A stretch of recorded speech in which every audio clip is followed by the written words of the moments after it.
শিশুদের জ্বর, ঠান্ডা, কাশি, নিউমোনিয়া এবং অন্যান্য বিভিন্ন সমস্যার জন্য খুব দ্রুত কাজ করে থাকে জেনিসিন সিরাপটি।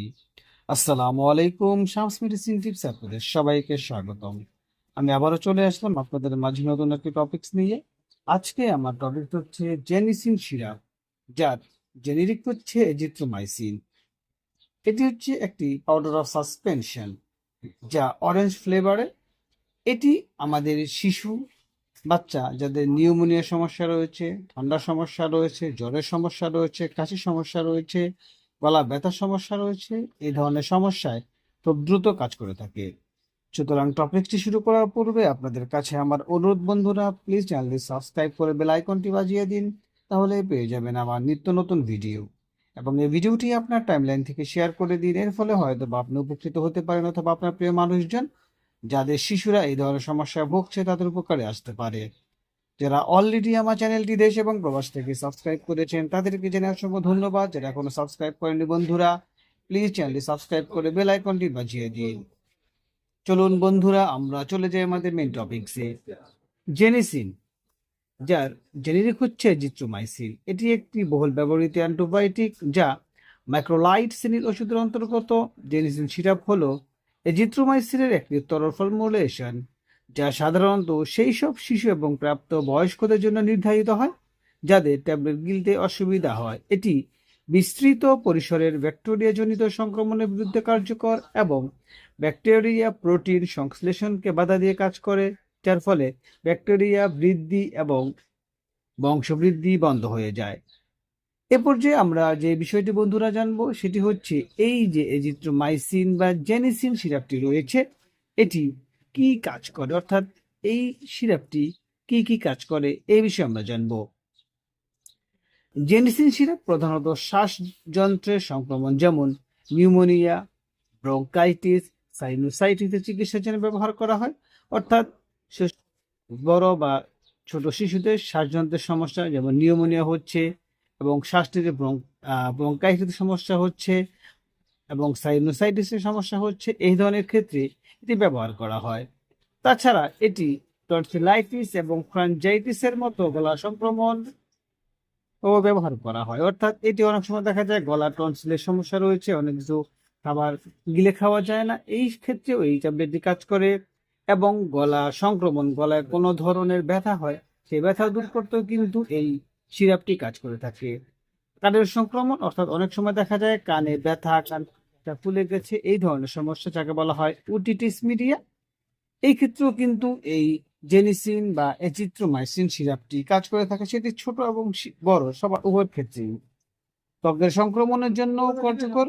এটি অনেক সময় দেখা যায় যে ত্বকে কোনো সংক্রমণের সমস্যা রয়েছে, সেই সংক্রমণ দূর করতে কিন্তু এই সিরাপটি কাজ করে থাকে। তবে কিছু ক্ষেত্রে এটি এটি ক্লামাইডিয়ার মতো যৌনবাহিত সংক্রমণের জন্য নির্ধারিত হয়। অনেক সময় দেখা যায় এটি বড়দের যৌনবাহিত কোনো সংক্রমণের ক্ষেত্রেও কিন্তু এই সিরাপটি সেবন করা যায়। এর বিস্তৃত কার্যকারিতার কারণে যখন সংক্রমণের জন্য দায়ী সঠিক ব্যাকটেরিয়া সম্পর্কে তাৎক্ষণিক জানা যায় না, তখন প্রায় সেটি বেছে নিতে হয়। অনেক সময় দেখা যায় যে ব্যাকটেরিয়া সম্পর্কে জানা যায় না, সেই ক্ষেত্রে কিন্তু এই যে সিরাপটি রয়েছে এটি ছোটদের এবং বড়দের যারা ওষুধ বা ট্যাবলেট গিলে খেতে পারে না তাদের জন্য খুব দ্রুত কাজ করে থাকে। এ পর্যায়ে বন্ধুরা আমরা জানবো এই জেনিসিনের ডোজ, অর্থাৎ ডোজটাকে এই সেই সম্পর্কে আমরা জানবো। এজিথ্রোমাইসিন সিরাপের অন্যতম প্রধান সুবিধা হলো এর সুবিধাজনক ডোজের সময়সূচি। অনেক অ্যান্টিবায়োটিকের মতো দিনে একাধিক ডোজের প্রয়োজন হয় না। অর্থাৎ এই এজিথ্রোমাইসিনটি যে অন্যান্য যে অ্যান্টিবায়োটিক রয়েছে তার মতো একাধিক ডোজের প্রয়োজন হয় না। জেনিসিন সাধারণত দিনে একবার গ্রহণ করতে হয়। চিকিৎসার সময়কাল সাধারণত প্রায় 3 থেকে 5 দিন। অর্থাৎ এটি দীর্ঘদিন সেবন করতে হয় না। এর সময়কাল খুবই অল্প, সেটা 3 থেকে 5 দিন হতে পারে। কিন্তু এর দীর্ঘ অধ্যায়ের কারণে কোর্স শেষ হওয়ার পরেও এর প্রভাব অব্যাহত থাকে। এটি রোগীর ওষুধ সেবনের নিয়ম মেনে চলার প্রবণতা বাড়ায়, শেষ করে শিশুদের ক্ষেত্রে। এরপরও যদি আপনি অ্যান্টিবায়োটিক খাওয়ার পরেও যদি যে সমস্যা দেখা দেয় এবং এর প্রভাব থাকে, সেই ক্ষেত্রে অবশ্যই আপনাকে ডক্টরের সাথে আলোচনা করতে হবে।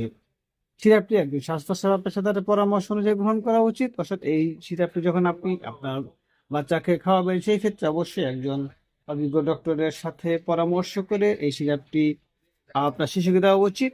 এটি খাবারের সাথে বা খাবার ছাড়া খাওয়া যেতে পারে, যদিও খাবারের সাথে খেলে পেটের অস্বস্তি কমতে পারে। অর্থাৎ এটি আপনি খাবারের আগে অথবা খাবারের পরে শিশুকে দিতে পারেন বা আপনি খেতে পারেন, এবং এর ফলে যদি আপনি খাবারের পরে এটি খান তাহলে পেটের অস্বস্তি কম হতে পারে। অ্যান্টিবায়োটিকের প্রতিরোধ ক্ষমতা রোধ করতে এবং সংক্রমণের সম্পূর্ণ নির্মূল নিশ্চিত করতে ওষুধের কোষটি শেষ করা গুরুত্বপূর্ণ এবং এর আগে উপসর্গের উন্নতি ঘটে।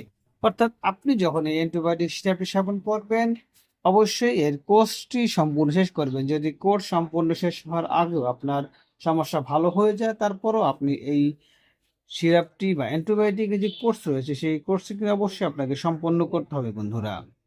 এ পর্যায়ে আমরা জানবো এর মধ্যে কোনো পার্শ্ব প্রতিক্রিয়া আছে কিনা। আমরা জানি বন্ধুরা, প্রতিটি মেডিসিনেরই কিছু পার্শ্ব প্রতিক্রিয়া রয়েছে, তেমনি করে এই জেনিসিন সিরাপ তার ব্যতিক্রমী নয়। এর মধ্যে কিছু সাধারণ পার্শ্ব প্রতিক্রিয়া রয়েছে, যেমন অন্যান্য সিরাপের মধ্যেও এর মধ্যে যে স্বাভাবিক পার্শ্ব প্রতিক্রিয়া রয়েছে তার মধ্যে রয়েছে বমি বমি ভাব, ডায়রিয়া, পেটে ব্যথা। এগুলো সাধারণত হালকা এবং অস্থায়ী হয়, তবে বিরল ক্ষেত্রে আরো গুরুতর পার্শ্ব প্রতিক্রিয়া দেখা দিতে পারে, যেমন অ্যালার্জি প্রতিক্রিয়া, চুলকানি, ফোলাভাব। এটা হচ্ছে বিরল ক্ষেত্র, কিন্তু সাধারণ পার্শ্ব প্রতিক্রিয়া হচ্ছে বমি ভাব, ডায়রিয়া ইত্যাদি। যকৃতের সমস্যা বা অনিয়মিত হৃদস্পন্দন গুরুতর উপসর্গ দেখা দিলে রোগীদের অবশ্যই চিকিৎসকের পরামর্শ নেওয়া উচিত। সতর্কতা বন্ধুরা, আমরা যখন মেডিসিন সেবন করব সেই ক্ষেত্রে আমাদের কিছু সতর্কতা অবশ্যই অবলম্বন করতে হবে, অর্থাৎ মনে রাখতে হবে যে কোন ক্ষেত্রে আমি এই সিরাপটি সেবন করব না। এজিথ্রোমাইসিন ব্যবহারের সময় সতর্কতা অবলম্বন করা উচিত। যাদের যকৃতের রোগ বা হৃদরোগের আক্রান্ত রোগীদের ক্ষেত্রে, বিশেষ করে যাদের এরিথমিয়া ইতিহাস রয়েছে, তাদের ক্ষেত্রে এটি সাবধানে ব্যবহার করা উচিত। এটি অ্যান্টাসিড, রক্ত পাতলা করার ওষুধ এবং হৃদরোগের কিছু নির্দিষ্ট ওষুধের মতো অন্যান্য ওষুধের সাথে প্রতিক্রিয়া করতে পারে। তাই অন্য কোনো ওষুধ সেবন করা হলে ডাক্তারকে অবশ্যই আপনাকে জানাতে হবে। অর্থাৎ আপনি যখন বড়রা এই সিরাপটি খেতে চাইবেন, অর্থাৎ যারা ট্যাবলেটটি খেতে পারেন না, তখন অবশ্যই যে বিষয়গুলো বলা হচ্ছে আপনারা ডাক্তারকে অবশ্যই অবহিত করবেন। চিকিৎসার তত্ত্বাবধান ব্যবহার করা হলে জেনিসিন সিরাপ সাধারণত শিশুদের জন্য নিরাপদ বলে মনে করা হয়। এর মাত্রা সাধারণত শরীরের ওজনের উপর ভিত্তি করে নির্ধারিত হয়। এটি সূর্যের থেকে দূরে এবং শিশুদের নাগালের বাইরে রাখতে হবে। অর্থাৎ যখন আপনি এই সিরাপটি আপনার শিশুকে খাওয়াবেন, সেই ক্ষেত্রে অবশ্যই ডক্টরের সাথে আলোচনা করবেন, যদিও এই সিরাপটি শিশুদের জন্য নিরাপদ বলে মনে করা হয়। সুতরাং বন্ধুরা, আমরা বলতে পারি জেনিসিন বা এজিথ্রোমাইসিন সিরাপ বিভিন্ন ব্যাকটেরিয়া জনিত সংক্রমণের জন্য একটি কার্যকর, সুবিধাজনক এবং বহুল ব্যবহৃত অ্যান্টিবায়োটিক। চিকিৎসকের পরামর্শ অনুযায়ী এর সঠিক ব্যবহারের ঝুঁকি এবং প্রতিরোধ ক্ষমতা হ্রাস করার পাশাপাশি এর নিরাপত্তা ও কার্যকারিতা নিশ্চিত করে।